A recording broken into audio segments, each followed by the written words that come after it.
You know, today I usually think of myself as a frail old man. I listen to him and I remember that I was once young. I want to start today by,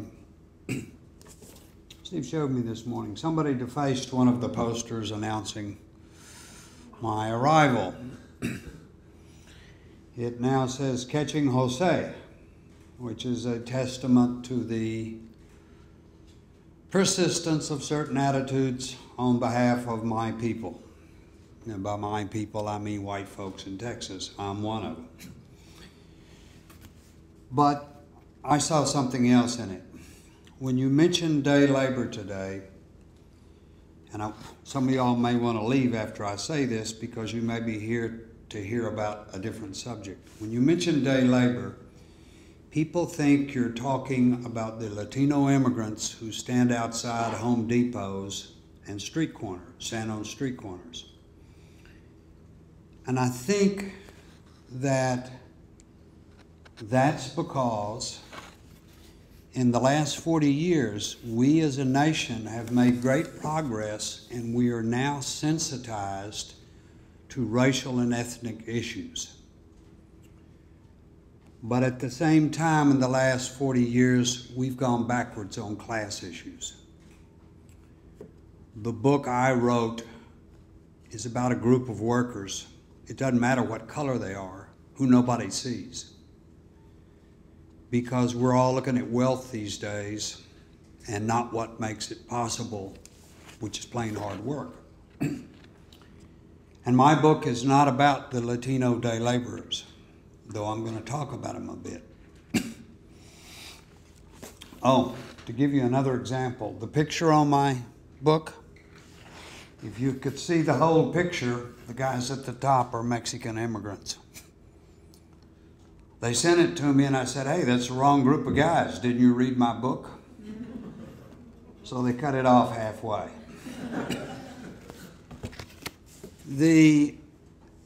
There are today in most American cities Latino immigrants who stand on street corners and in front of Home Depots and places like that, trying to catch out, which means get a job good for a day or a couple of days, especially in construction and landscaping. That's where they're hired. They make about $10 an hour. In any given year, 40% of them are stiffed, meaning the employer takes them to the work site, they work, and when the job is finished, which could be that day and it could be 3 or 4 days, the boss man says, I got to go to the ATM machine to get some cash to pay you guys. He doesn't ever come back. About 40% of them get stiffed each year on at least one job. That's what the surveys show. The other thing about the Latino day laborers is that if they're on a job and they get hurt, what typically happens is the boss man puts them in his pickup, drives to an emergency room, and pushes them out the door. And he's gone. Because the hiring process is paperless, the workers don't even know his name. They may know a name he's given them. They're usually not sure what company they're working for, if there is a company, and it's just exploitation of the rawest kind.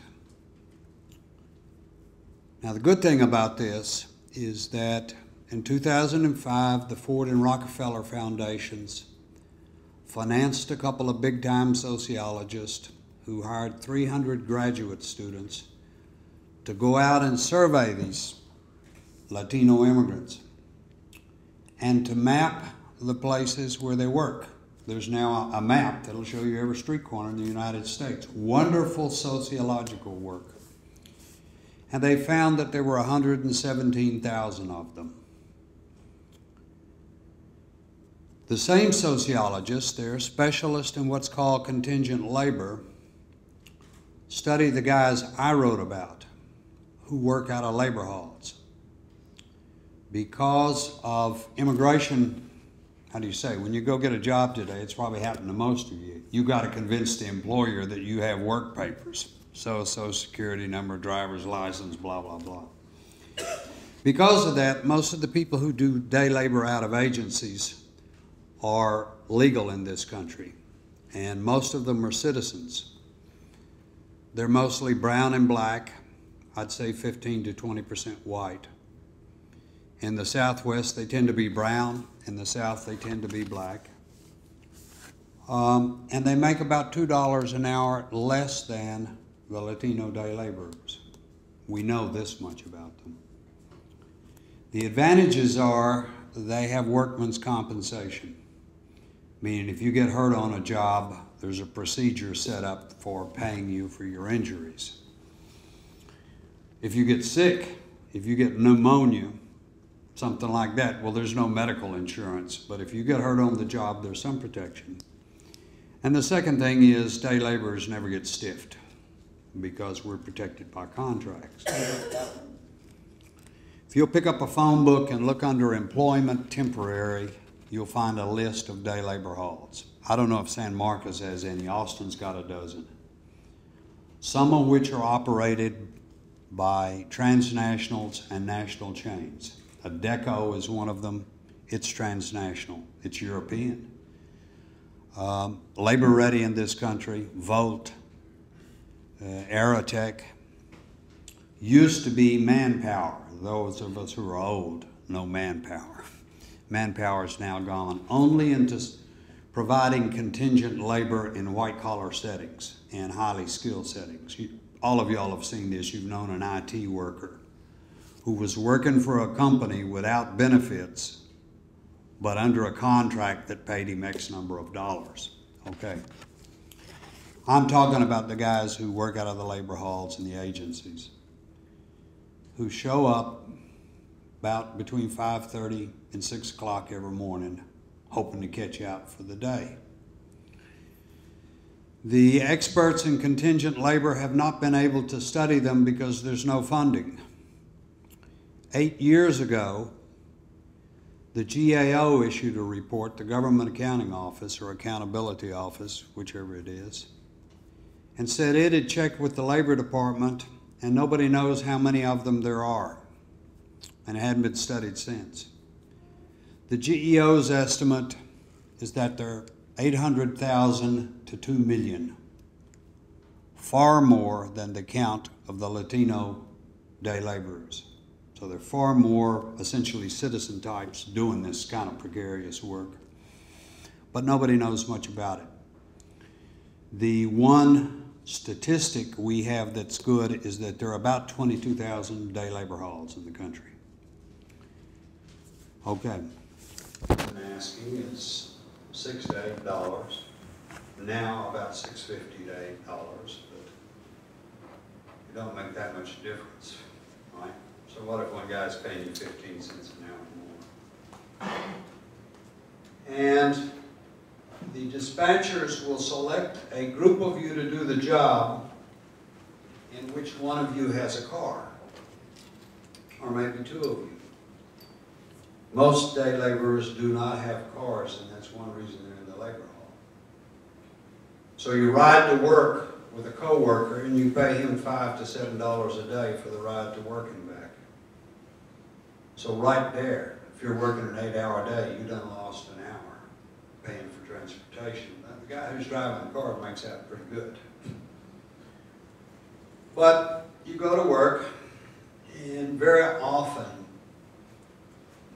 the dispatcher didn't really know what he or she was sending you to do. And you didn't know, and when you get out there, you find it's something you haven't done before, or, how do you say, you have to figure out the job almost every day. And you do whatever you're told. I did landscaping, did construction cleanup, did demolition. In the shopping centers, most of the stores and shopping centers are chains. When new merchandise comes in on the truck, the people who work there don't unload it. They call the labor hall. So we unloaded at shopping centers, and you'd unload the boxes, bring them inside, cut them open, take the contents out, and then the employees would put them on the shelves. I drove cars at an auto auction If you've ever been to an auto auction, somebody has to drive those cars into the auction ring or the auction barn, and then has to put them back on the parking lot. I did that. I cleaned up the apartment for about a week of a dead pack rat because his heirs didn't have time to go through all that stuff. And I dug holes for trees, worked with a man who was blind, a day laborer who was blind. All sorts of jobs. I worked in a culvert factory. Y'all know what culverts are? If you look, especially in the country where there's a little bridge, there are these steel tubes underneath them. Well, somebody got to make those steel tubes. And I worked in a factory that did that.